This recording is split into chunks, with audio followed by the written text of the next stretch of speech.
Hello, and welcome back to another Atomic Cards video. We are looking at another game from Into the West. Yay!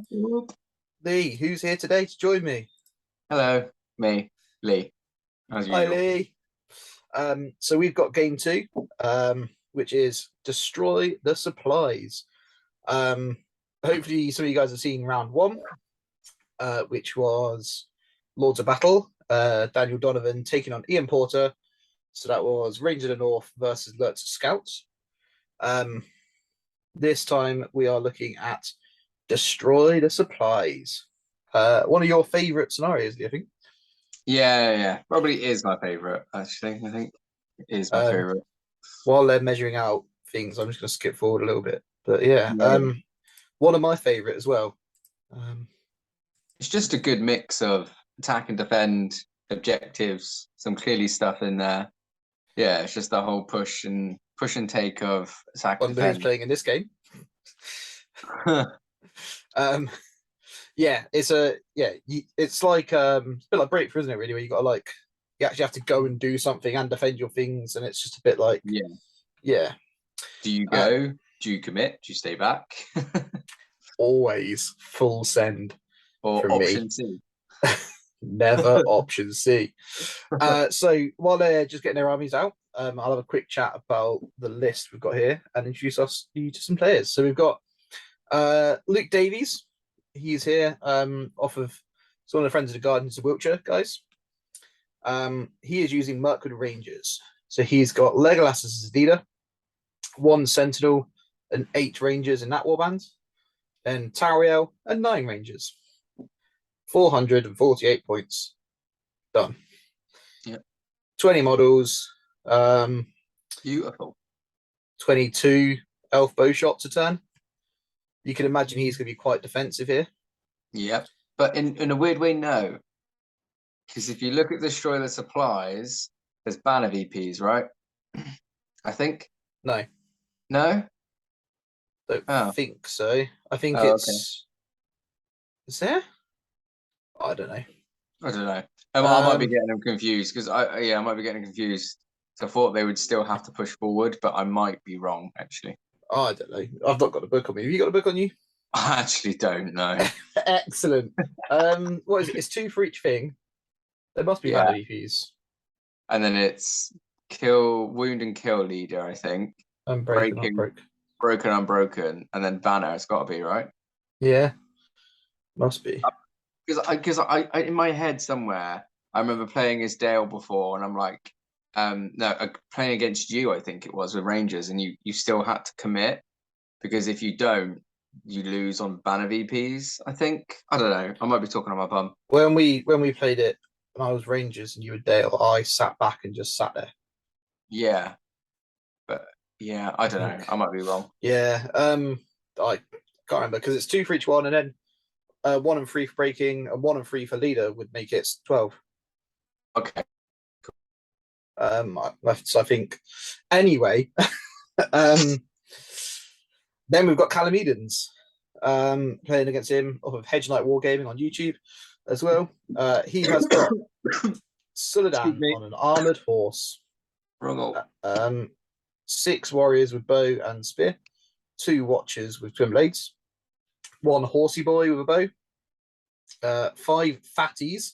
That's what he's actually submitted as the event list, and 4 serpent guard. Then we've got a Mahud king on camel with shield and a war spear, and then 10 Mahud warriors with shields and blowpipes. So he's got 30 models. Became quite familiar with this list as I lost to it game 1.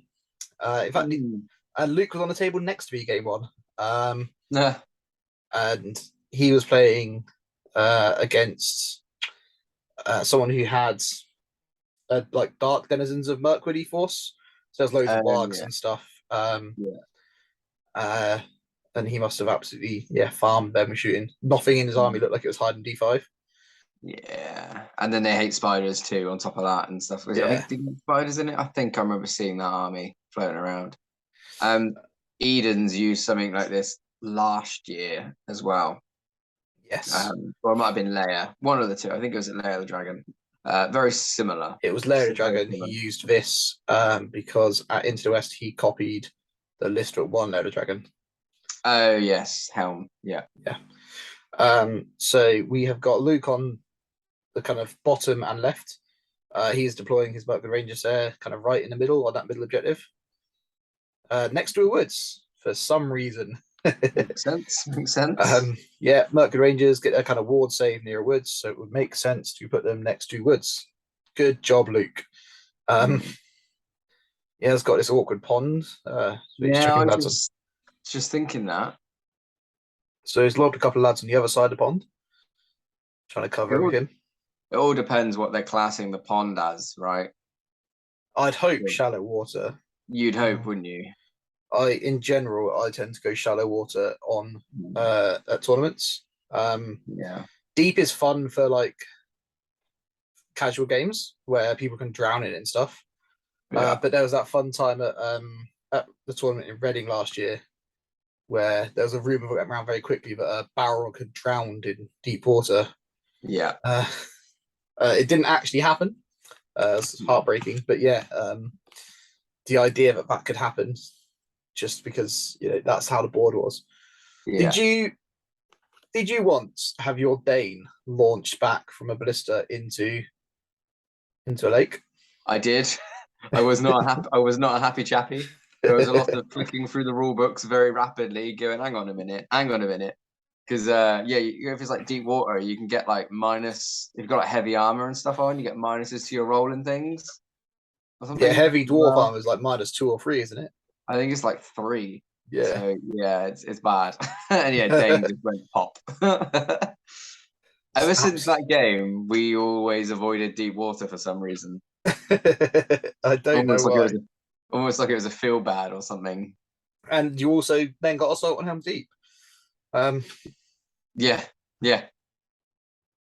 So Eden's appears to be putting his Harad warband down directly opposite Luke's Rangers. There's lots of nice.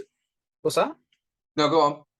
There's lots of little buildings and things in the way on this one as well, which is quite nice. There's a whole lot going on.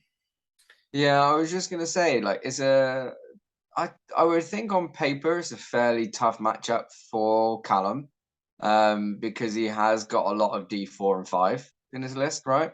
Yeah. Not much D6. But then if you look at the board, you would think straight walk up, it would be bad for Callum, even though Callum has got a lot of shooting, but is it Luke? His shooting is way better. Yeah. But look at all those houses and all those lovely trees that are going to have in the ways and stuff. What is interesting, just a side note on the board, I don't know if anyone was here at the end of the round 1 video, but this kind of wall fence area in the bottom right of the right hand screen, that wasn't there. That's moved. They moved it at the end of the game to start so they could get easier access into their models. And I said at the end, I bet they don't put that back, because it really bugs me at tournaments where people do that. Look at that corner now. There's nothing in it. If that was just a little bit up, so look on the left picture. If it was a little bit more up towards that tape measure, that's a big gap. But now you're not getting anything through that gap there on the left. Well, that's where it was at the start of the last game. But yeah, so my hot take is these houses are going to be very relevant. Yes, I think those houses down the middle are going to save Callum.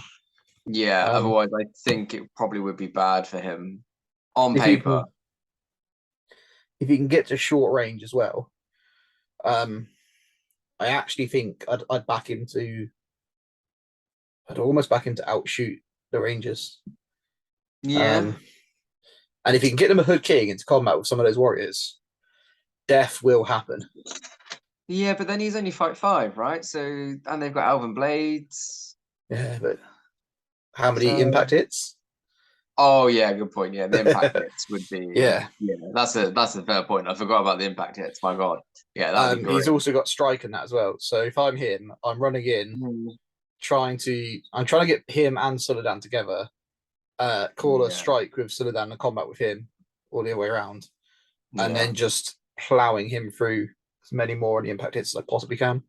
Yeah, makes sense. But that's all granting him still having the camel after Leggy being around and 2-up shooting. If that Yeah. camel is still around by the time he gets into combat, you've done something wrong in my eyes. Yeah, that's one of those little win con things, isn't it? That camel needs to be gone. It needs to go. I would actually go target priority wise. The Camel King, then Suladan's horse. Yeah, absolutely.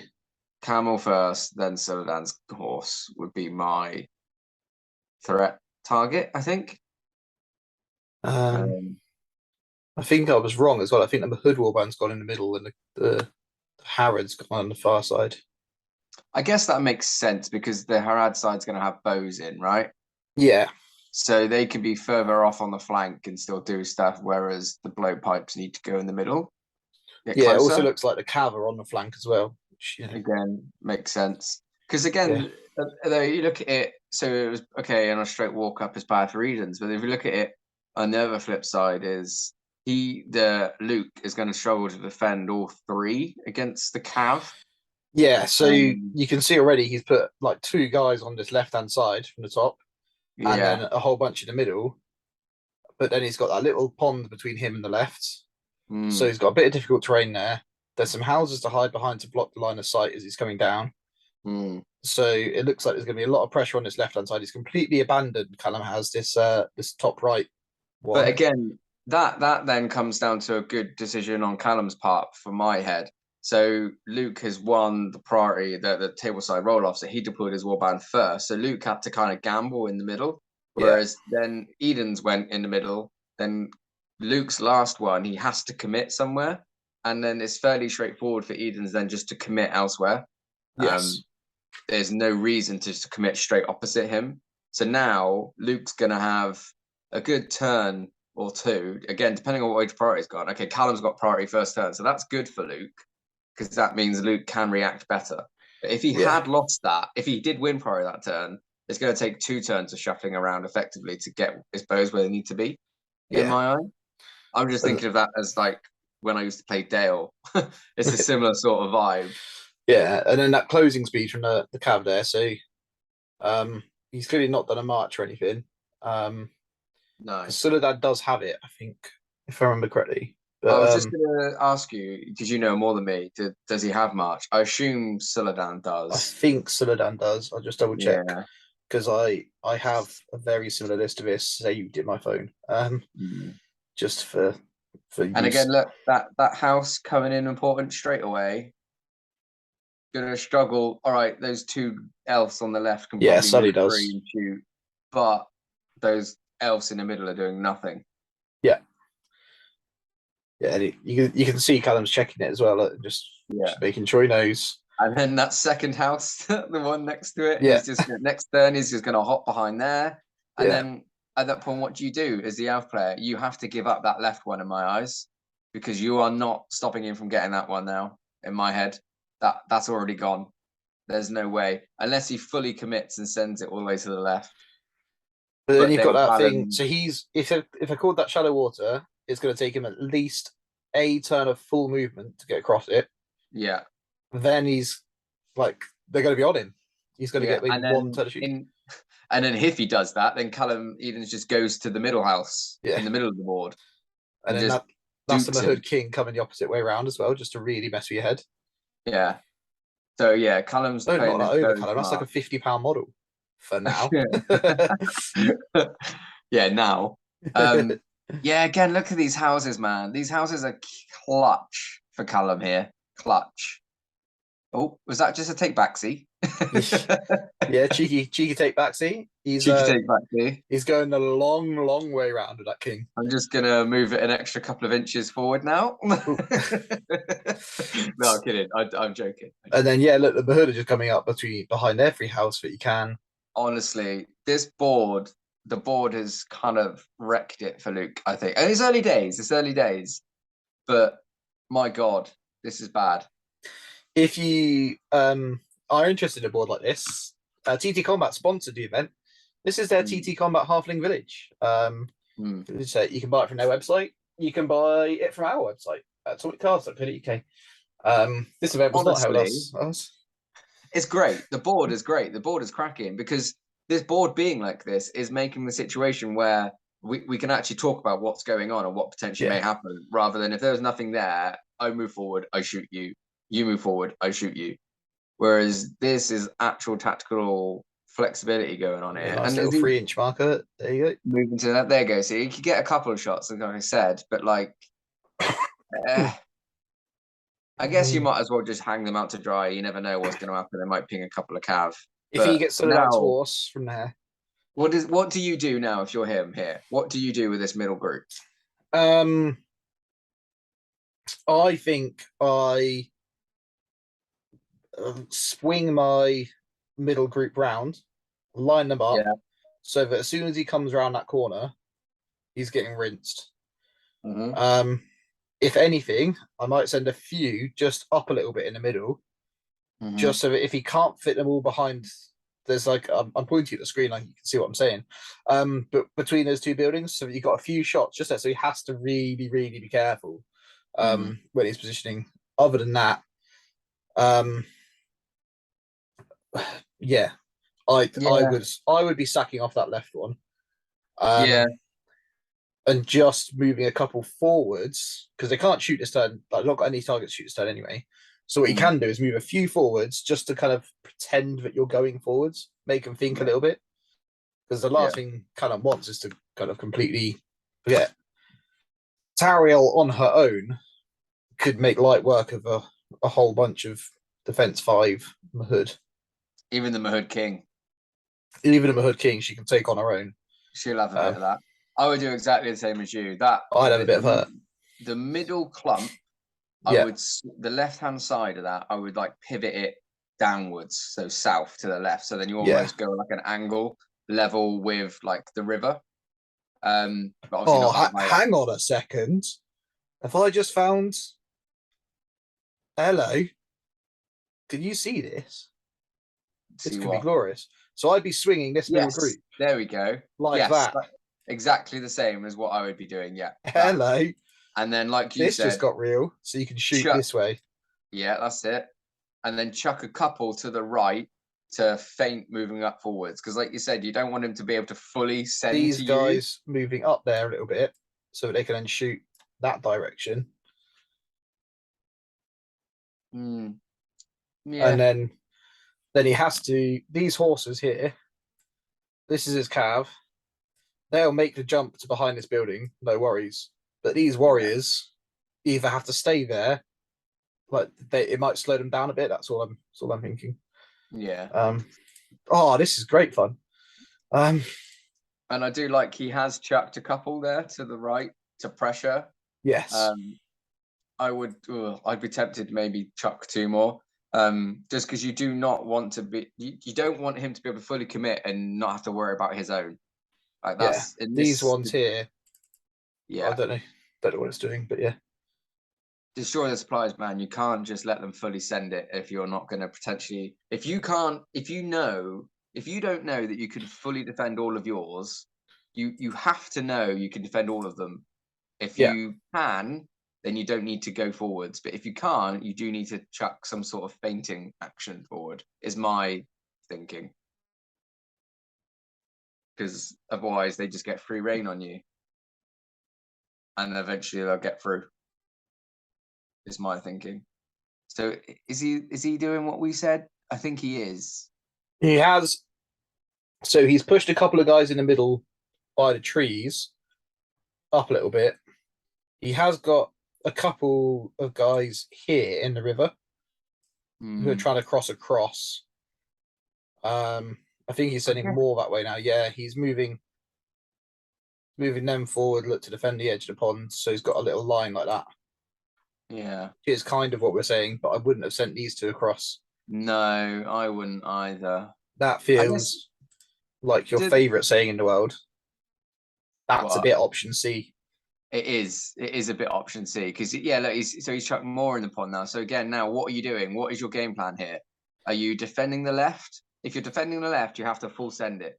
Yeah. If you're defending the middle and the right, you have to do that. Whereas now he's chucked some to the right to do a feint. He's chucked some in the middle and he chucks them to the left. And I think that's exactly what Callum wants. Yeah. By bringing, he's got the Mahud King over on this side here, push down there. He's got the Harad force there, and he's got the Mahud force there. So Luke is now going, well, I'll put these guys off to the side, these guys can stay in the middle, and these guys can push up to the right. And Callum absolutely is backing a Mahud King to take on whatever comes over this way. This whole force of Harad here, this is a mass. This is Suladan, Cav, a whole bunch of like lads. They're all coming in. Those Bracken Guard are going to be wounding these Rangers on freeze if they win the fight. I'm really excited that I found these arrows, by the way. This is now my favourite toy. A lot easier, I'll be honest. Yeah, I'm not gonna lie to you. I've been sat pointing at the screen. Yeah, so am I. and this might, sorry, go back. Like, it might be sounding like we're being overly critical of Luke, and we're not. We're just talking through things as we see it. So I'm sure we'll have plenty of opportunity to slate Callum. It's okay. Yeah. And also, we might be talking out of our ass. Like, he might be doing exactly the correct thing here. We might be wrong, you know? So this is why it's going to be interesting to see. This is why I love this sort of stuff. This is why, like, people always say, do you watch games on YouTube and stuff? And I do. And whenever I watch them, I don't just watch it. I always think, right, why have they done that? Or what would I have done here different? And then you can kind of measure. One of my favorite things to do is pause a video at the kind of the start of a term. Yeah. Work out what you would do and then skip kind of 10 minutes further forward and see what's happened and then kind of go, ooh, why have they done this? And then like you can go kind of back and see what's happened and things like that. That's a good idea. While they're working through their shooting phase, we were both at this event, round 2. So I lost my first game to Callum. I lost it 12-0. Oh, the laser pointer's out. Here we go. I lost 12-0 to Callum in my first game, which was Lords of Battle. So that put me on the bottom table, playing a chap from Worcester called Andrew Rowbury. Lovely bloke. And he had Azog's Hunters and Azog's Legion combined. And I was using my late hand with Thorin. It was almost fluffy, that. It was quite nice. What I did, I had a bit of a panicky moment, because that force had multiple bats, multiple wargs, and generally quite a lot of movement. And obviously, it's got a lot of strength 4. Like, if he gets into combat with me, I'm going to start to really die. So what I did was I sent it. I called my marches with Braga, and I got straight up across the middle of the table, started pushing towards his objectives, because I knew that I couldn't defend from those bats, basically. I pushed up towards the middle. There was a big wood in the middle. So first turn, my march got me right to the edge of the woods. It then meant I could see where he went. And kind of fortunately, I lost the next priority. He sent his bats and wargs all down one side, which in my opinion was probably a bit of a mistake. Because what I could then do was leave a small group to try and slow down those wargs and bats, because we've all got quite big bases, and our objective on that side was in a bunch of terrain. So I knew I could kind of screen it off, body block it, and leave a warband down there to die slowly. And then I sent everything the other direction. Used Thorin as a bit of bait, because they came for Thorin basically. He was a bit exposed. They came after him. They tried to deploy kind of a little bit away from his 8-inch charge range. But what he'd done is he'd forgotten that he had a couple of archers on the other side of the wall. So I charged it to him, and then heroic combat off. And it meant Thorin closed about 12 inches in one turn. Mad. Because that free heroic combat. And then once Thorin was in his lines, it was kind of fair game, because Thorin's got Orc Wrist. All the Orcs had terror about against it. He was going through heroic combating and then just bouncing off onto objectives and clearing them. Thimble used his ability to just run through the woods. He made the correct decision, which was to not send Thimble into my army, because Thorin would have just eaten Thimble. He sent him straight through the woods down the middle. straight down onto my objectives and started trying to clear objectives. I wheeled around all my archers and just ripped through his warg. So yeah, it ended up with long story short, I took 2 of his objectives, broke him, and killed. No, I wounded Thimble, I think. He took 2 of my objectives, but I wasn't broken. Didn't touch my leader. So I won that 8-4, I think it was, and got my secret objectives. They appear to be back into movement. And then we'll ask you about how yours went later. But Luke appears to be just checking to see if he's got some line of sight things on these guys. See if he needs to actually move up. He moved up with the He one moved couple on the right. These guys, didn't he? Yeah. They came up. Got to be careful with his line of sight. Yeah. Because if the Mahud King just proper cheeks it right to the left-hand side, he's going to get max 2 elf shots on him. This guy coming around here. Yeah. Yeah. That's where I'd be sending. His elves are kind of in like a big old conga line there, really. Yeah. Or he just hides it behind that house again, and then he's just taken 6 elves out of the game. Because again, now do you mean there? Yeah, go back there, fake him out. Because then that whole group on the right are doing nothing unless he commits the lads forward in the middle. But if he does that, he just goes to the left-hand side of the house, not the right. So again, they can't shoot anything. And then this is what we said now, right? He is now split up into 3 distinct groups. Yeah. This over here, right here, that is 8 elves. Yeah. So that's well over 100 points. They're what, 14 points each? Yeah. That's it'd be interesting to see what Callum does, but I'd put 20p on him hiding behind that house again this turn. You reckon? I think so. Yeah. That would be the sensible play. I think so. I don't think you would commit him up to the left. Callum was very good in our game at just hiding the Mahud King and Suladan until it was absolutely necessary to commit him. So this is. Have you seen what he's doing at the moment? Because the threat, because the threat of the Mahud King is enough on his own before he does anything.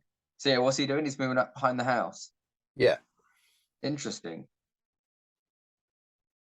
So he's brought 2 elves up, and now it looks like he's bringing everything else out of the thing. See, now he's full sending to the left now, which if he was going to do this, he should have done it last turn. These are still the guys that are coming across, aren't they? That's what.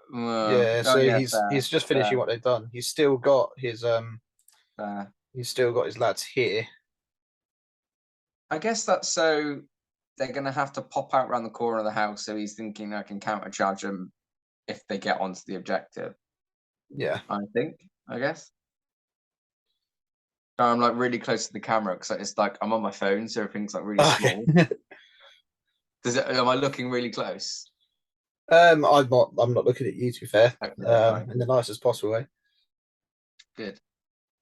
It looks like he's going to end up with a line like this, and a line kind of here, and then hope that Callum brings his guys down, and once they come around the corner, he can charge into them.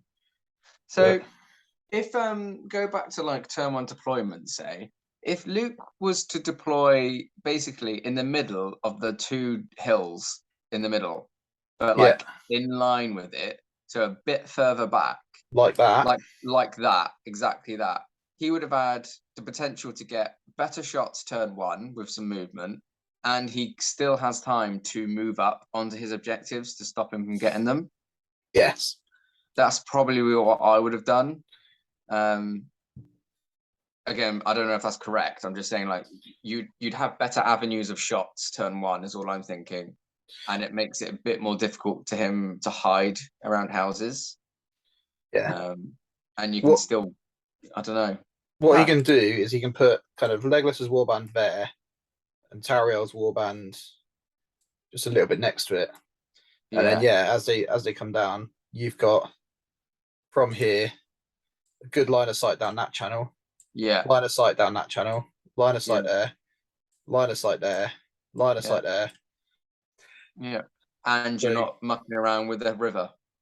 Yeah. You can walk up behind the river. Yeah. That's potentially what I would have done. Yeah. So Callum's probably just gonna try and house up here a little bit.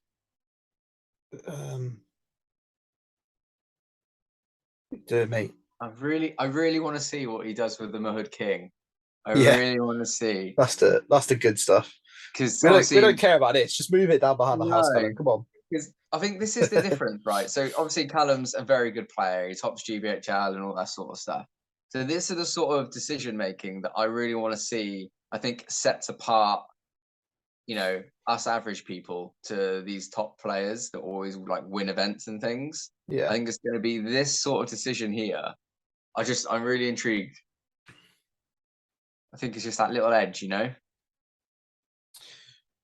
While he's just setting this guy up, run a little quiz time for you and for the people at home. What secret mission do you think he's taken? What, Callum? Either of them. That's a tough one, really, for the elves. There's a tough one. I don't know. I wouldn't. I think I'd have it. So for those who missed it in the last one, we explained them. But basically, you pick 3 secret missions, put them face down. Your opponent chooses one of them at random, essentially, and it's like a little side quest.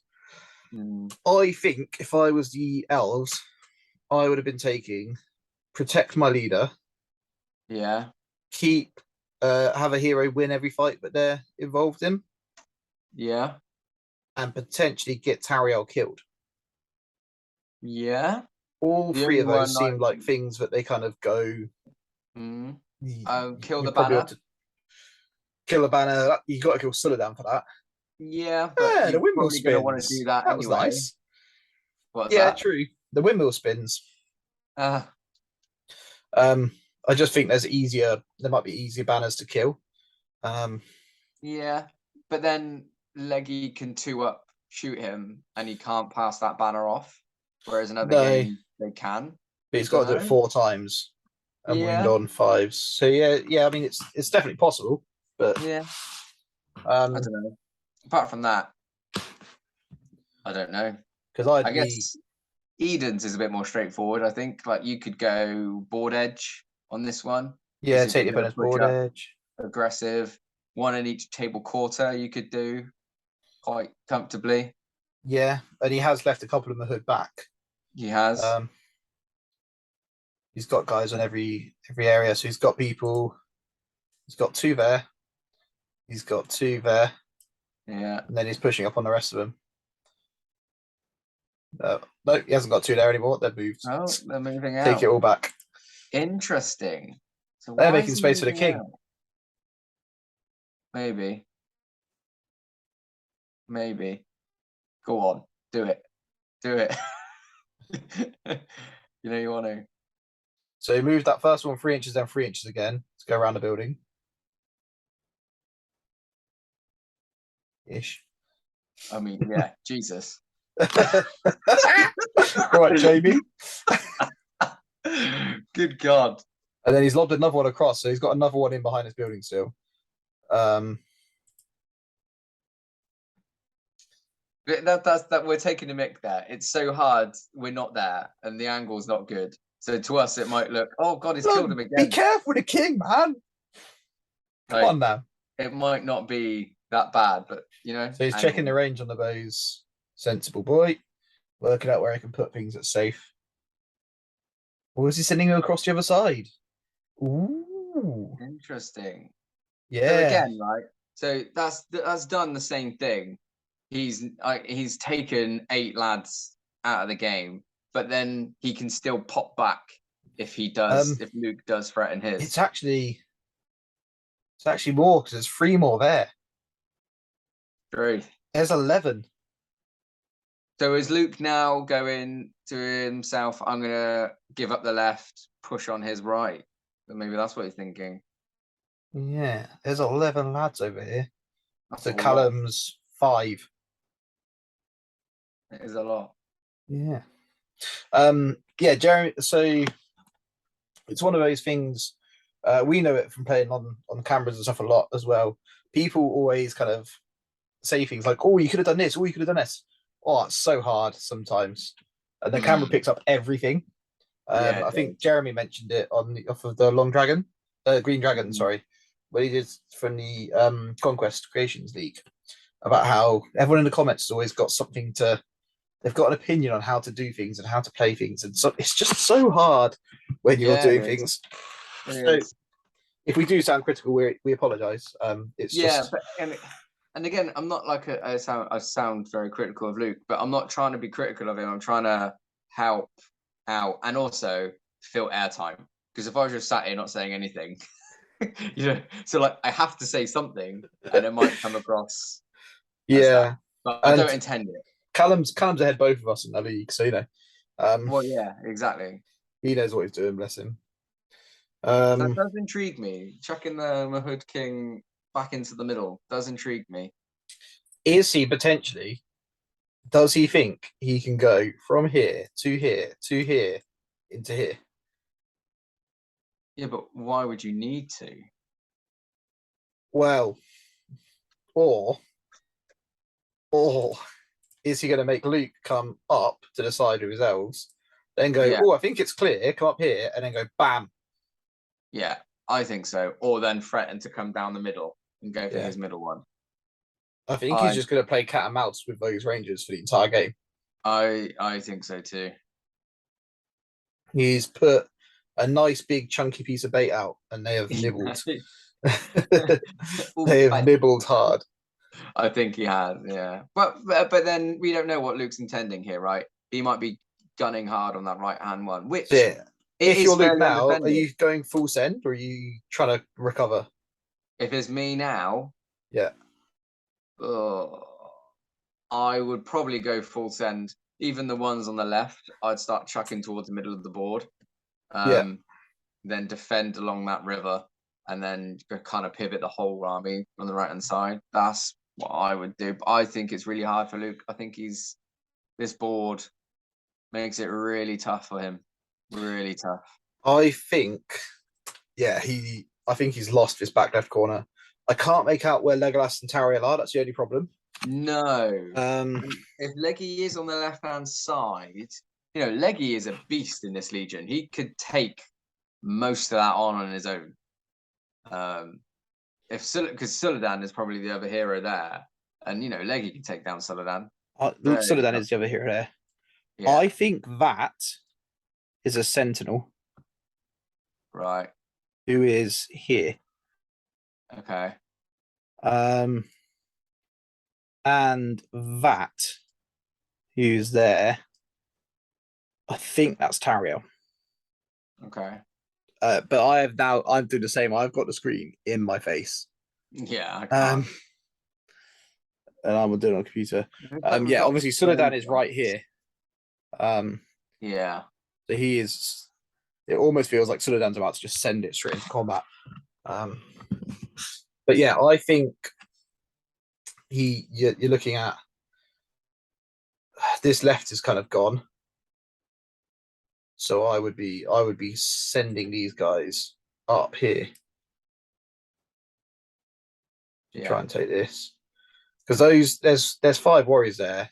You should be able to kill them. Fairly comfortably. But we'll see what happens. Because it all depends. There's a lot of factors at play, isn't there? But yeah. Definitely. This army here on the side, that's like a good 250, 300 points worth of army.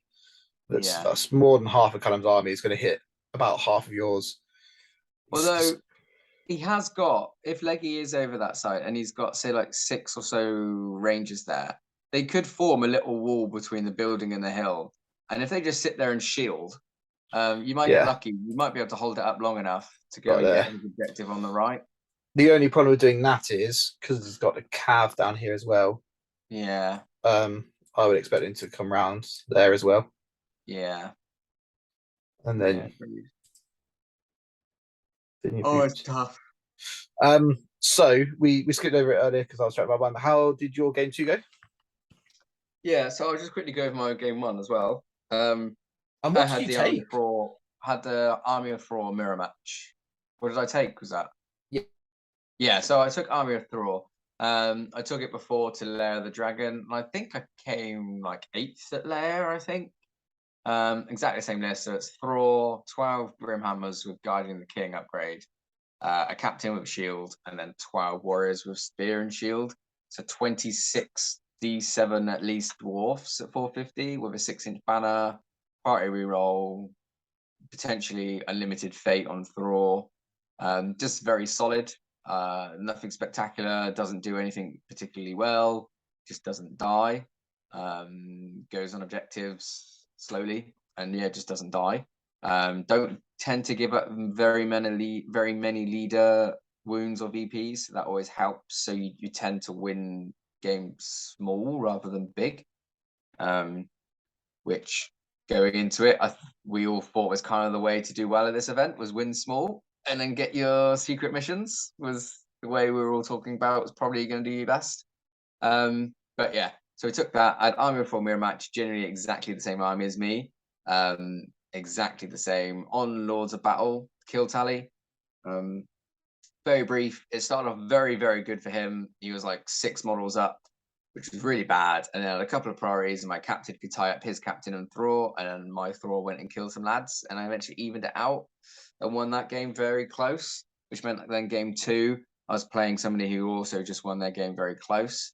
And I was against, it was Destroy Supplies, as we know, and it was against Saruman on horse, a troll, Thrasku, like 4 scouts, Grima.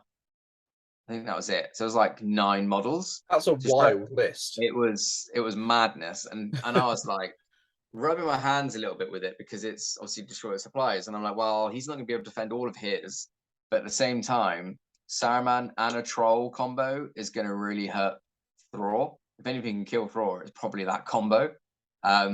So I made the decision. So he deployed his whole army on the left-hand side, so he was going to gun for mine. So I kind of made the decision that I was just going to ignore my 3 objectives, go for his 3 objectives, get my secret mission, which was get one of my lads, well, more of my lads on his board half. So I'm going to get his 3. I'm going to lose my 3, so it'll be 6 all. Then I'm going to break him and not be broken. The game will end. I'll win 8-6 with my secret mission. And that's what I did. I made the decision to do that, and that's how it played out. He got all of mine, I got all of his, got my mission, broke him, and I'm broken. Hindsight, that maybe was the wrong course. I was just a bit too maybe afraid of the Troll Saruman combo, but that's what I went with and roll with it. It got me a win, so obviously I was two wins up at that point.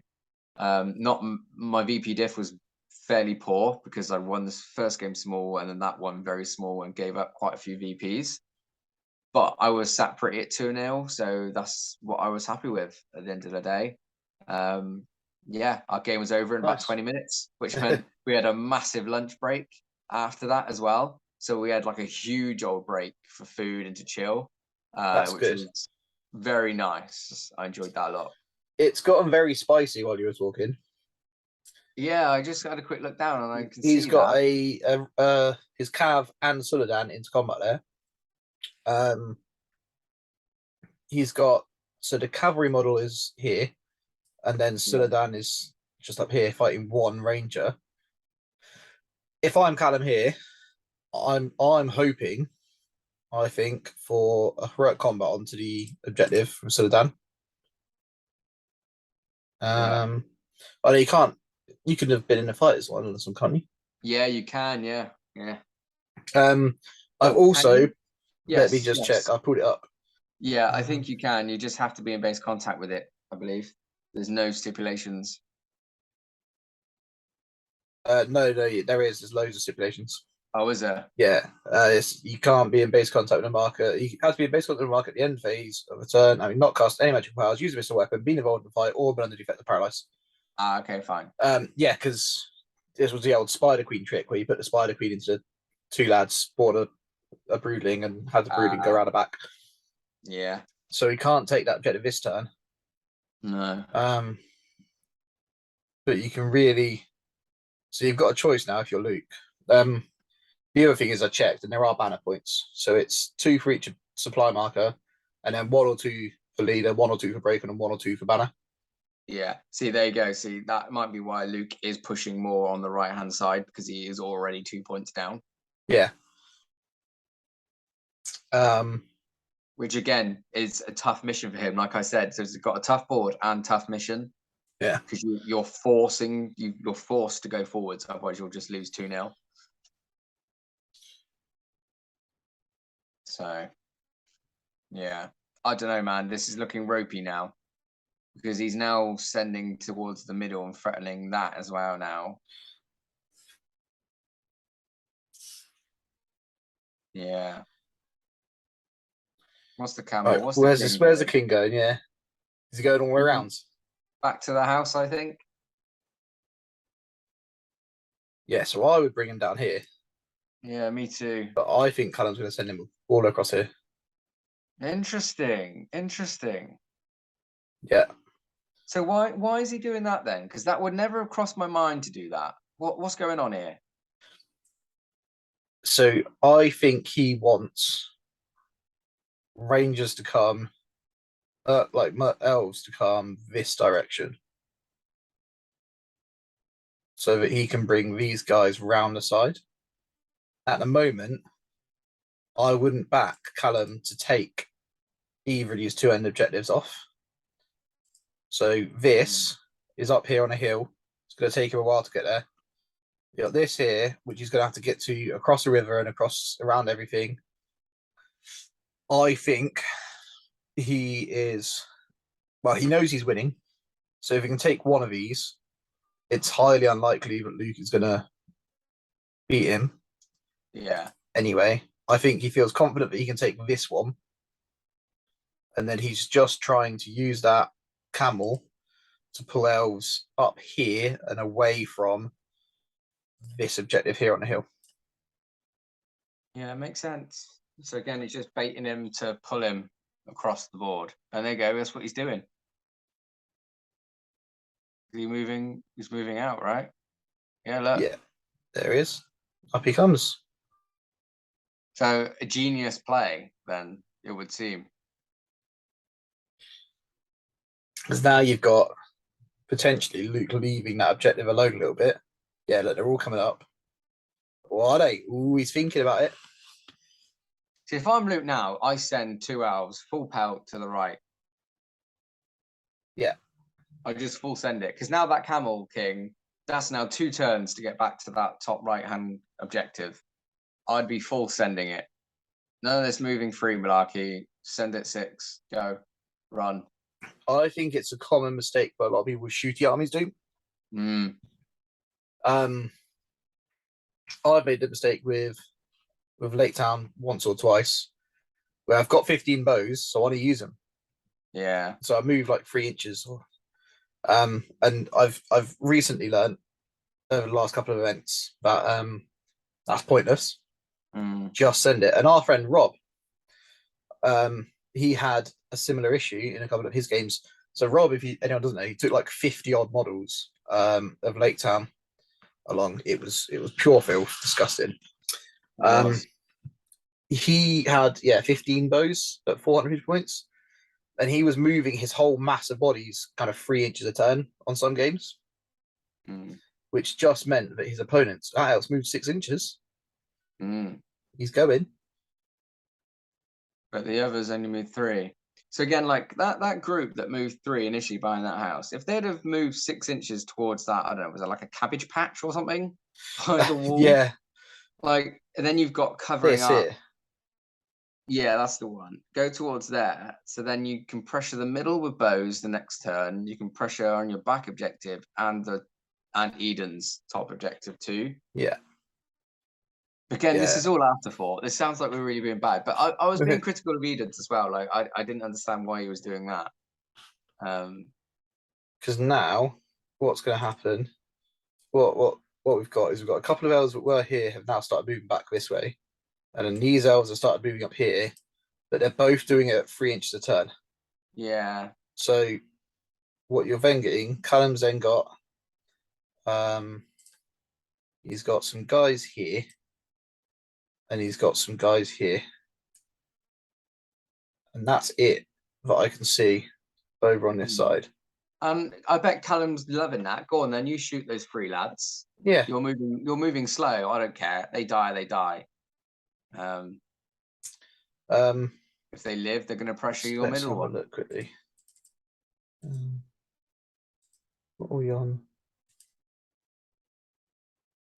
Oh, I mean, how far through this? Yeah, we're at least half an hour into this game already. Yeah. If you say it takes about 10 minutes for a game at tournament speed, right? So you've got 6 turns. So you're not even halfway across the board.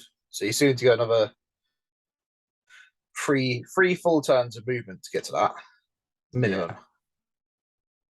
So you need to get a crop, like you need to be going now. Yeah. Basically. To hell with your bows. You need to be going. Because if you're moving 3 inches, you're literally not getting there in time. Where's do we know where Tariel and Leggy are now? Honestly, I couldn't tell you. It's Because the only problem with the Mirkwood Rangers is that it all blends in really nicely. And Luke has done quite a nice job of painting these as well. They do all look very similar. Yeah. Because if if Leggy and Tariel are on that left-hand side, I'd back them to hold that entire section up. I think one of them is here. I think it's Tariel. Yeah, see, again, yeah. I think she's that model right there. If that was Leggy, I'd be happier. Yeah. Has he just lost 2? Oh, mate, Luke. That's heartbreaking. He just lost 2 Mirkwood Rangers to blowpipes. Oof. Or bows. Oof. Hang on. Is he shooting him when he's obscured by cover? Because they have Alvin cloaks, right? Yeah. Hang on. They've got to be within 12 inches. You can still shoot them if they're within 12, I think it is. I thought it was 6. Yeah, it might be. Hang on. Let's get rid of this a second. Where's my thing? Oh, they're out here. Look, they're in the open. Ah, fair. It's these ones here. Yeah. Ouch. Oof. That hurts. Well, that's what you get for walking 3 inches.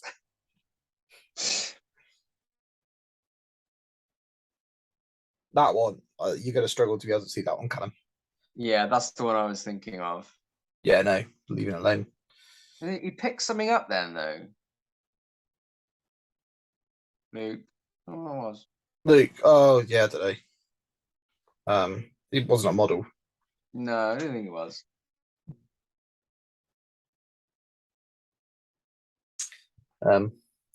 Yeah, because they're like, it's 30 points gone. This is the thing. You want to be in the combat with those guys. It's a strength 2 blowpipes as well, man. Although they're only wounding you on 5s. And they hit on 3s, right? Yeah. So that's not that much worse than your elf bows. Well, it's the same, right? Yeah, they'd hit on 3s, wound on 5s onto the Mahud. Exactly the same. Ugh. And reroll ones because poison. God, yeah. So I see what you mean now when you said earlier on that you'd back him to outshoot up close. Yeah. Yeah, I can see that. I can see that. Oh, you there? Yeah. I don't know what else to say now. I wish Curtis was here. Yeah, look, this is starting to go downhill pretty quickly. For Luke, I think. Especially how this combat goes in the bottom left. Yeah. So he's got a couple of guys there, but he's just blinking off bows. That'll feel a little bit better. Did you watch the Yeah. football a second ago? By the way, No, I know they're through though, aren't they? Won 4-0, aren't they? 4-0 with two just sumptuous goals. Really? I'll watch it back. Back I'll heel watch it nutmeg. back. Really? Then a naughty little chip. Yeah. Who have they got in the final? Do we know? Don't know yet. It's France or Germany. Oof. Germany were good from what I watched the other night. Yeah. Sorry, we're digressing. There's nothing not going on. They're just rolling dice to shoot stuff. Yeah. As soon as the movement starts happening again. Yeah. That's all right. That's what we're here for. You watch the football and suddenly start talking about monster truck race or something. Sunday. the F1 was better. You see the F1? Yeah. Oh, Ferrari. I know. It's What basically Max's now, isn't it? Yeah, what are they? Nah, Lewis is going to take him on. The comeback's on. My conspiracy, they're saving it for next year. Oh, yeah. They know how to fix the car. They know, but they're like, the season's done. There's no point. We'll go next year. Yeah. What they are doing is proving that solid, consistent, reliable decision making and performance in the car is better than being really, really quick. Yeah. And then your car blowing up. Yeah. They're doing a bit of a Burnley job. Like, just they're solid. We'll make sound tactical choices. They're dwarfs. We'll put our drivers. Yeah. They're doing a league. They're doing a dwarfs. They're doing what I've been trying to do this year. Yeah. Which is to be more sensible. Because the one thing I used to do is not. Hey, I was sensible when we played. I think you'll find. You were. Yeah. I was the unsensible. I wasn't the sensible one. In fact, later on in this event, I ended up playing both Lee and Jamie. And I think out of both of those games, I was the one who made the boring, sensible choice. Which I'd is agree with that. Wildly uncharacteristic. I'd agree with that. And I went with a let's send it. Sure, I can kill those 25 Lake Town lads and get back in time. Sure. I think your actual phrase was, I'm bored now, I'm sending it. I think I actually said that, yes. Yeah. I know. I remember I definitely said, I'm bored now. Yeah. That's such a me phrase. Oh, Luke's got such gorgeous hair, doesn't he? Oh, he does. What a man. What a specimen. What a specimen. Oh. So, here's a fun trivia fact for you. My first ever game at GBHL tournament was against Luke Davies. Was it? Yeah, I lost. Yeah. I was playing Harad with the Betrayer on horse and a Harad King and a Harim on foot. With a lot of Watchers of Kana with bows and a lot of warriors because I didn't have a Bracken Guard models and I didn't have Citadel. And I went 2-2 at that tournament. That's good. Luke had the Army of the Dead, the Return of the King Legendary Legion, which had just come out at that time.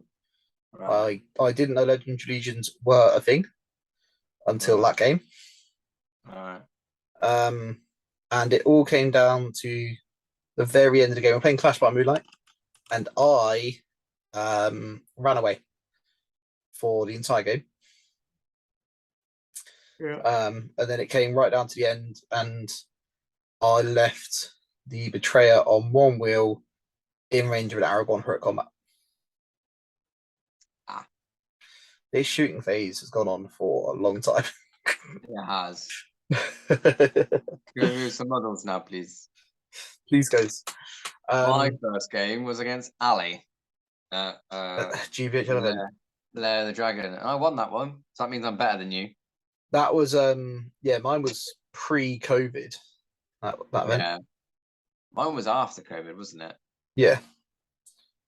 Yeah, I don't think you'd like only just started playing before COVID. Yeah, only very barely, barely. So this is a fun use of a dice box. Mark the terrain where it was before we pick up. Um, Mm. interesting. See, Matt said this to me at the event. He'd left out dice for the players to use on camera, and two little Right. dice trays that you can see just at the bottom of the right hand screen. Yeah. But the camera's not pointing at them, and no one used the dice. But they were there. Um, he tried. The intention was there. Yeah, he tried. He tried. Bless him. Oh yeah, you can see they have a little box of dice just about. Yeah, there's one in each tray. Yeah. Yeah. Yeah. Um, interesting little like tidbit, like side thought. Have you seen? Hang on, I'll do it on this bit here. Seen this massive, massive gaps in terrain? Yeah. It's interesting, isn't it? Because Yeah. that's almost your entire deployment zone just barren. Just free. I've only just noticed it. Yeah. And I think terrain wise, it's important to have a couple of bits in actual deployment zones because that's what breaks people up. Yeah. That initial bit, and I hate it as dwarfs. I hate it. You've said it a few times to me because if you haven't been down to see to play any of our events, most of our tables they're not as packed in the middle as this, but there is terrain kind of everywhere on purpose. And these the amount of times you've gone, oh, you put that right where I want to be, you dick. And it's I mean, there you go. So that looked like a heroic combat from Suladan. Just he marked something off. You did. I'd be amazed if it wasn't a combat. So many dicey rolls. Well, that's a lot for Luke. No, so that has Luke put Legolas into this guy here, and then called a heroic combat with Leggy, and Suladan has struck. Possibly. That's a lot of leggy dice. That has to be leggy or Tariel. Leggy's only got 2 attacks base. Tariel's got 3. Although he's just pushed a model back and he hasn't picked it up. So did he fail to kill there? That would be traumatic if it did. Oh, it looks like he did, yeah. He did fail to kill. Oh, mate. That's grim. That's heartbreaking. Yeah. Oh, this has not gone well for him. Bless him. And then Suladan's just ruined him. Yeah, so it looked like a heroic combat and then a strike from Suladan to counter it. So we know where Hero is. Yeah. I did say I thought Leggy was over there, but that's harsh. That is harsh. That was like 5 dice, probably needing a 4 or a 5. Oof. It's those ones you remember, man. Those ones. They just stick with you. Because all right, so if you're in that sort of situation, I know it's all situational, right? And how bad you want that combat to go off. But if you've got 3 might on a hero, you've used 1 to hurt combat, you need a 5 to wound, you've rolled 3 dice and you've rolled a 4 high. Do you commit and send that might on to get the kill? I guess it's just situational, right? Yeah, so now that I've seen, so if I'm Luke there and this is what's happened and Suladan scored a strike, I'm probably not. Because Suladan's charged, so he's on 4 dice. I don't want to send like a hero in there because he's got the fight value. Or well, he might if he rolls a 1, he doesn't. But that's that's too dicey for this early in the tournament. Yeah. So I actually don't think I would. I think I'm just gonna go, fine. Like no, I wouldn't either. So it is just that purely situational, isn't it? Yeah. I wouldn't. If Suladan hadn't struck and I thought I could trap him and kill him right there, 100%. Yeah, defo. Okay. Luke's moving models. So did we have priority roll? Is he one a priority? And then yeah. Because I suppose if Suladan's called a strike, he's now down to 2 might, right? Yeah. So you don't want to use another one to call a move and then be left with 1 might. No. So yeah, what we got left? Yeah, half an hour left in the game. You don't want your leader sat on 1 might that close to thing. It's going to be more important times. Although if you did heroic move, he could heroic move Sullivan back out of charge range and then just send it into those lads. Because if True. Sullivan dies and the game ends, they're drawing. Yeah. But again, it's hard to see the exact board state and whether he needs to do that or not yet. I guess that's also a one of those. It's unlikely that he will kill Sullivan in one turn. Yeah. And if he's now used a might for a heroic combat and a might for a heroic move, he's only got one might left. Yeah. So you can think, well, if he's not going to kill him, or he's unlikely to kill him, because it's 3 wounds and 1 fate. So you got to do four wounds to defense 5 bottle, leading 5s. You know. Yeah. You'd back yourself to survive. It just depends it depends if you've got priority. It depends if Luke's got priority and if he can get a trap off, which it does look like there's a trap. It does look like there's a model around the back. So I think Eden's has priority. Luke's called a hurt move, and then Eden's has gone, no, that's fine, because I won't countercall it, because I've got priority. I can throw models into the combat, peel models off, do the combats first. I'm happy with that situation.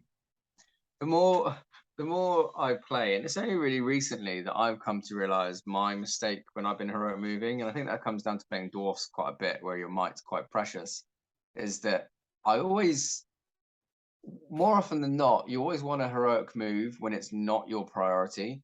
But actually, 9 times out of 10, that's wrong. Because, like you said, then they go, okay, then I'm just going to peel off all these traps that you've made. In a weird way, you kind of want a heroic move when you've got priority. So like they'll call one, then you call one. I find myself calling moves a lot less than I used to, unless we've got 2 lines that are kind of smushed together, and I think I can get my traps off and kind of go, there, you've got no models to move. Which is one of the most satisfying moments in games I quite like. Yeah. You know, just kind of go, we had it a couple of times on Sunday where I just went, right, you can move that 1 dwarf if you want. Yeah. Because if I'm picking every fight and everything that's happening, I'm fairly content. Yeah. Right, here's the big decision, Luke. Where are you going? Please don't just move 3. Right, but if you're going to move 6, he's moved 6, but he has moved 6 sideways. Yeah. And I know there's a lad behind that building there, but I wouldn't be concerned about 1 Mahud. And then he's moved 1 3 inches around the building. Another 1 3 inches around the other side of the building. Right. This is a perfect time, Lee. What do you mean when you say option C? Can you tell everyone at home, please? I think I said it before. So, all right. So, in this situation, like from this game, right, the easiest way to describe it is your game plan initially, right? Option A is sit back and defend all of yours. Don't lose any. Option B is full send. Go all out on getting theirs. Option C, a bit of both, but then end up doing neither of the 2. That's option C. Option C is you never want to do option C, ever. And that's not just like this deployment forward. And then he's moved 2 3 inches one way and 2 3 inches another way. That's kind of option C again. So option A would be keep all of them back. Option B would be full send forwards. Option C is a little bit of both. And that's not always wrong, but I always find most of the time it is. So we have now got 20 minutes of game time. Yeah. Which is about 2 turns. Mm-hmm. You're not. The center of the board is about where this little house is. Yeah. That's 12 inches. I don't think you're getting those ranges to that objective. No. And again, what are they achieving by moving 3 inches there? The ones next to the house. Absolutely nothing. All that's achieving is he's getting 2 blowpipes, potentially, if he's in range, on that guy hiding behind the cabbage patch. If that's the center there, it's probably a little bit high. That's what I mean by option C. What we're saying is that's 12 inches. That's 2 turns. So you got to get 2 turns there, unobstructed. Yeah. Not be in combat. And that's all No. Eden has done, is left those two there so we can peel you off and take it There's even a model longer. there, and there's a model there to slow you down. So you're again, not getting there. You're not achieving anything by moving that guy to the side. No. And this isn't really, I don't think that's, it's a tiny mistake, I think, by Luke's part, but not massive. The other half of that is Callum's done a really good job of covering the bases with just two models. Yeah. He's done a great job at covering exactly what he needs to be covered and threatening exactly what needs to be threatened. So it's not so much that Luke's not done very well here. You got to praise the good. And I think Callum's done a great job. That there, that's a sneaky threat. Yeah. So that is a couple of Mahud there. Yeah. What are you going to do about them then? Because they have just snuck down there. Yeah. To be fair, I think Luke shot them last turn, but they were the ones I think that blowpiped the two lads in the middle. Yeah. So he knew that was coming. But again, this is what we're saying, option C, right? He spread himself so thin that there's always going to be a gap. There's a couple of elves here and a couple of elves here, I think, actually. Oh, yeah, wasn't Tariel there? I think Tariel is there. Can you do it on the right-hand side one? Because it's a bit I clearer. think she's that model right there. That's it. Okay. Yeah, so she's not getting back in time now. No. No, I think she's been completely out of this game. I think. I mean, I could be completely wrong. Yeah. But I think that's her. Like, she's got the bow and stuff down by her side. She's doing stuff and things. I don't really know. This is the only problem with doing it like this. To be honest, you can't really tell. So it's a cheeky move out there with that Mahud. So he's not. I guess you can still blow pipe, can't you? Yes. So that makes sense because that's a free shot on the elves there around by the building. At this point, he's got nothing to lose by doing that. No. It's highly unlikely he's going to get broken. He had 30 odd models. If you can get another one or two, you laugh him. The Mahud King has now made his way down to here. Yeah. So over the course of the game, the Mahud King has gone bam, bam, bam, bam. Yeah. And exactly Luke's elves. how you called it, to be fair. You said he was going to do that and you called it. Yeah. I'm surprised at that. No, to be fair, I played Callum a couple of times, and I played this army. I played against this army the game before, and he essentially put the Mahud King and Suladan there, and then made a line kind of here on Lords of Battle, and went, "Come on, Em, come at me. My guys are over there, being nice and safe, keeping them safe." But is he? Yeah. So both of those Mahud in the middle have just gone down. Yeah, nice. The ones who picked out as threat. Yeah. And again, going back, I think this is what Callum obviously is a very good player and one of the better players on the circuit because it is those sort of things there that I like. We didn't see coming or what you do, and like you've got common sense. I think would be you've got Mahud King, who's an absolute beast in combat. You're going to yeet him in, do some damage, but actually he didn't need to do that, and he's made up his points anyway by tying up those. Yeah. Anyway. The threat of him was enough, and that I think separates the good players from us. One of the things, so that's a wound there on the Mahud King. Nice. Shooting. Do you think his? I think Luke's thing is to kill the second highest pointed hero. I think that wasn't a thing. No, you could wound all the heroes was a thing. Oh, okay. But it wasn't to kill the second highest thing. There was trap a hero and kill it as well. That was a thing, but I took that against Callum and regretted it. That was where I looked at it. Well, if I'm going to win this game, I'm going to have to bring one down and kill it, and the only way I can kill it really is by trapping it and killing it. Yeah, makes sense. But yeah, Yeah, I think one of the things I did towards the end of last year, I had a look at, when you play games and you finish the games up, and you kind of wander around and look at some of the other top tables. And I was looking at them going, you guys have got so many models left on the table in your games. I'm thinking, am I just being way, way too aggressive with my stuff? And I've tried to get a lot more comfortable with just not, just all right. Let's take. I mean, we'll probably talk about it later, but the game that we played, which is Destroy and Supply, Divide and Conquer. Yeah. You're on the middle objective, so I knew I had to try and get you off it, or I'm going to lose. But if I bomb rushed you onto it with everything, you're defending some barriers and stuff, like you're fairly well barricaded in there.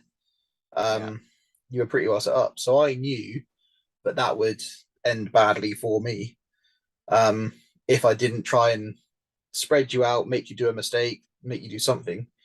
So I left some guys just sitting there shooting at you. You brought one flank up to try and come to me, which then meant that the other flank was weaker, so I could come in.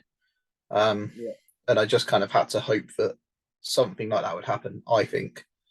And I'm trying to be more defensive, more cagey. Having said that, I did just bum rush people on short flies because it was fun. No, you are right. That is exactly what you did. You pulled me apart and you made me make the mistake rather than you yourself making the mistake. You made me make it. Yeah, I did. I must admit, in that game, I did totally muck that up at the end because I totally forgot that if I just sit in the middle, and stop you getting it, I'll win even if you have both. And in my head, I thought if you just sat there, I was fully prepared for you to just sit with two lines of dwarfs, the two heroes in the middle, and just sit. And I was going to go. But again, it was my mistake. But then again, it's not taking anything away from you, same as in this game here, taking anything away from Eden's of what you thought Luke's mistakes were. It's you played it well because you made me make the mistake and then you capitalized on that mistake. Yeah. So it was a good play by you. Yeah, because quite often we're always overly critical of ourselves, right? We always go, I lost that game because of this. I did this wrong. I lost it because of this. But you got to talk with your opponents at the end of the game. That's something me and you do quite a lot. We talk about, right, why do you think you lost that game? And then you can wind it back all the way and go, this is what happened. And that's the way you learn. It always makes me laugh when people go, if they've lost and they go, I didn't do anything wrong there. My dice. Well, sometimes, yes, dice do hurt you, and that is just the way it goes. Sometimes, but not all the time.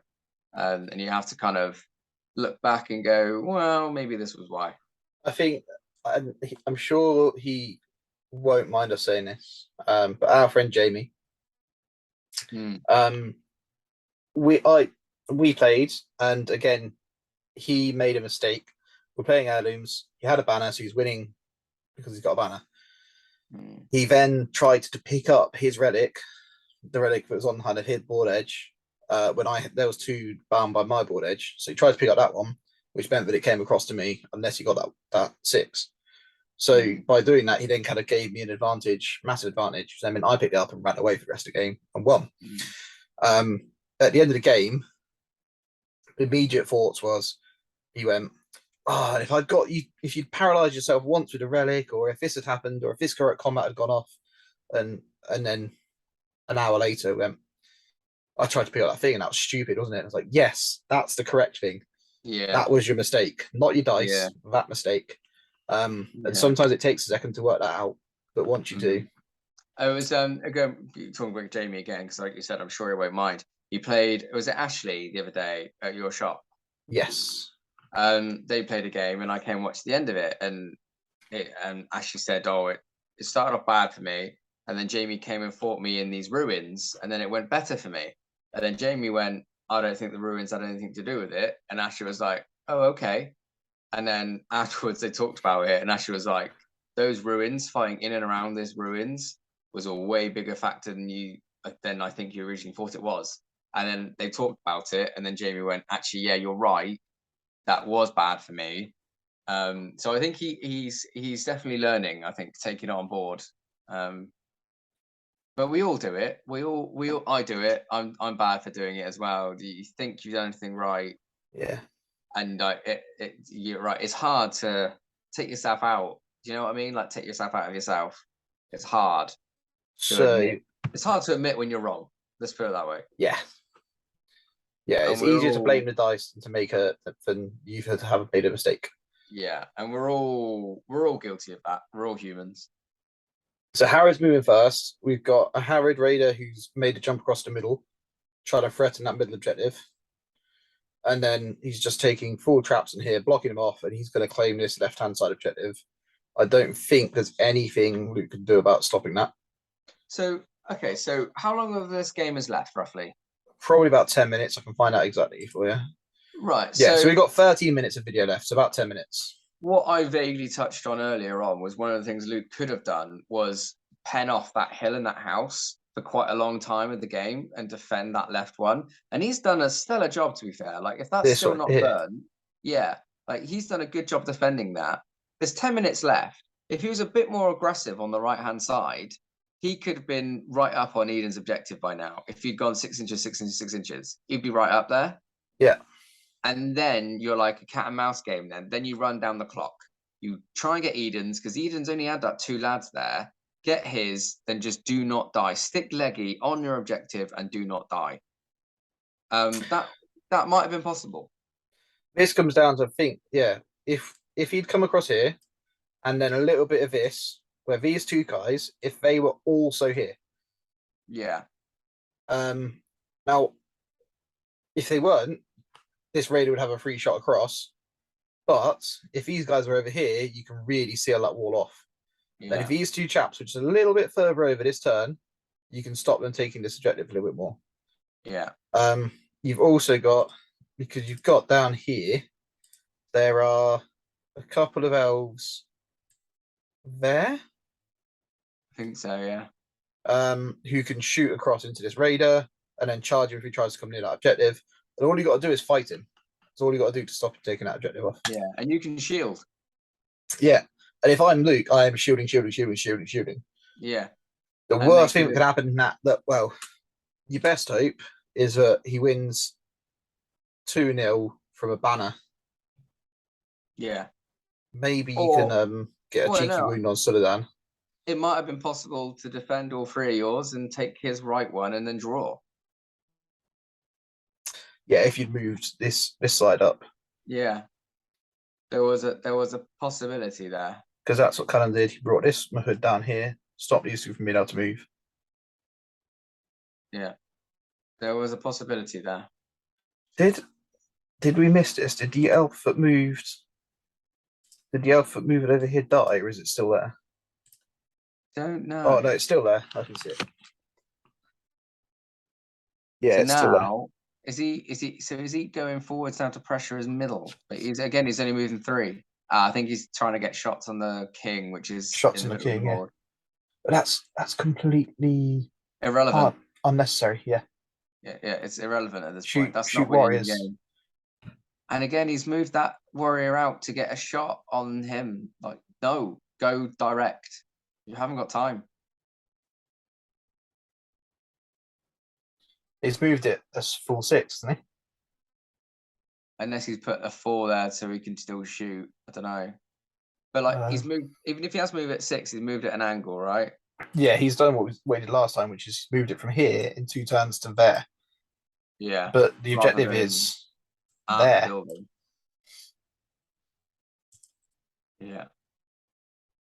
So yeah, if I'm Callum now, I'm pretty happy. Yeah, I don't think there's anything that can stop Eden's now. Yeah, there's nothing. Suladan dying. Yeah, Sildan dying would be a draw at the moment. Yeah, as long as he takes that objective. Because if Suladan dies, that takes the banner away as well. Yeah, yeah. Which is why, like I said, it could be one of your missions is to kill the banner. Yeah. Kind of like a double whammy. Yeah. That's like It's hard, part of me thinks I would have been running around with Suladan and sending them a Hood King instead. Yeah, I'd agree. Yeah. Because he is your banner. Yeah, And your leader. Like it just keeps all those points. Keeps them all safe. But I'd agree. and the Mahud King's impact hits would be just delicious.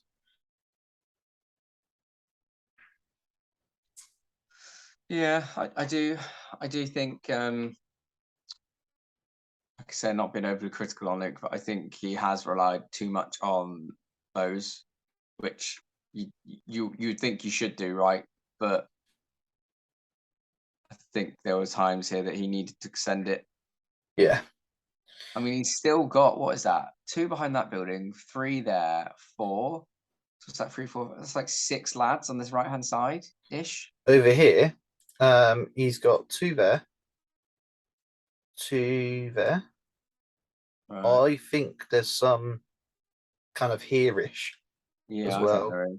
Unless that he's on tier, there's something there that's moved up. And there's some here. Yeah, I think this has moved up. Hmm. So I think we're looking at bam, bam, bam, bam. 4, 6, 7 elves. That's almost half your army Yeah. doing not very much. I think I'm gonna have to love you and leave you. Yeah, we've only got a couple of minutes left of this, I think. But yeah, Okay. this is the final turn. Yeah. Yeah, Maybe. that's fine. But Well, yeah. thanks for joining us. No worries. I'll catch you in a bit. Not being overly critical on you, Luke. Just trying to help. Love you, Luke. If you're watching. Bye. Bye, Lee. All right, so that Harad Raider has gone down. That nice. That saves you the middle objective, which is quite nice. It's a lot of pressure now to talk on my own. Yeah, it saves you the middle objective, but I think game's just about gone here. Let's find out. So yeah, the video isn't muted at all. It's just that it's just no audio on these. They're not our.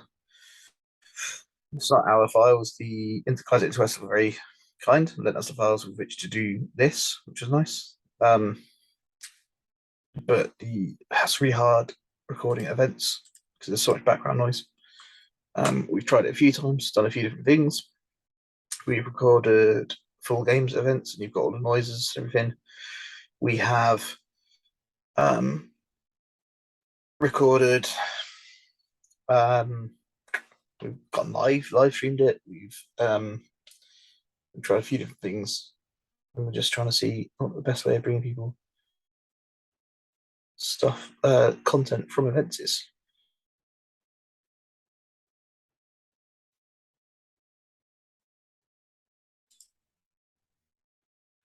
It looks like this is going to be our final turn.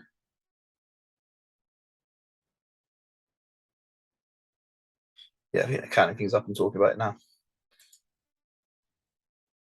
Yeah, all sorted. All over. So the game here finished. So it finished 6-0 to Callum. So he's got broken and unbroken.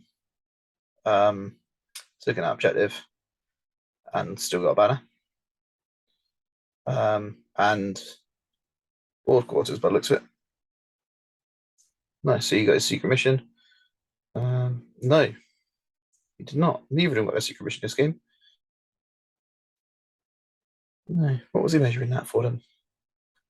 To see if they can anything. I don't know. Don't know. But yeah. Did Luke get things in the board half? But yeah, so we've got 6-0 win to Callum. That takes us on to our next game. I believe game 3 is Clash by Moonlight, which is going to be Ryan Wood versus James Davies. Josh Davies. Sorry, Josh Davies. So we'll have a little look at that. That's going to be Josh using the Bay Awnings against Ryan's Azog and Hunter Orcs list on Clash by Moonlight. So that's going to be quite interesting to watch. Feel free to join us for that one. Thanks for sticking with us. Don't forget to like, subscribe, ring that bell for notifications, and we'll see you next time. Cheers, guys, and goodbye. Let me find a few.